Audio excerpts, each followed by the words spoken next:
This is just a quick comment to all of those of you who used the scriptures, the videos that I posted for the 4 days while I wrestled with these phones. Still wrestling with these phones today. Most of you abided by what I requested. You did not touch the videos. You did not view them until the posted date. But there were at least 5 and as many as 12 who viewed them well in advance. Or it's possible that as many as 8 of you are caught in a time warp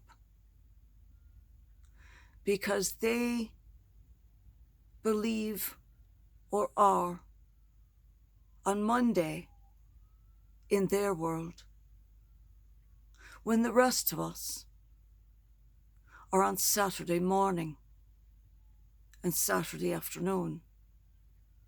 And no matter how you look at it, even with the international dateline, there is no bloody way you can be on Monday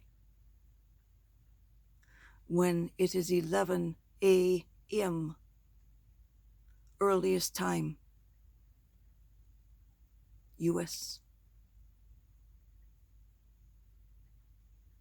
I was quite upset. And I had a really long conversation with the Lord. And he said, tell them. He said, I often had these sort of conversations with the disciples. He said, they pissed me off all the time.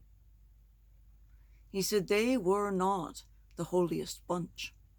He said, they drank, they gambled. He says, they got into trouble. He said, think of a fraternity without the women. He said, they did all that sort of stuff. So, please, the scriptures are dated, and I prepare them for a date, for a very, very specific reason. They're supposed to be spaced out. In other words, there's supposed to be time between them, not spaced out. You might be spaced out, but you must give time for what you have read and for what you have listened to, what you have heard, what you have watched, to come in, to percolate down, and for the lesson, the understanding, to become a part of you. Think of when you were in school and you might not have gotten it. But then later, oh, that's what that meant. For some of us, it might have come a year or so later. I know that when I was working on my PhDs, the time when I wrote my papers, the time when I worked on my dissertations, that sort of thing, ironically, was when I shoveled snow. Luckily, we had the snowiest winter ever that first year.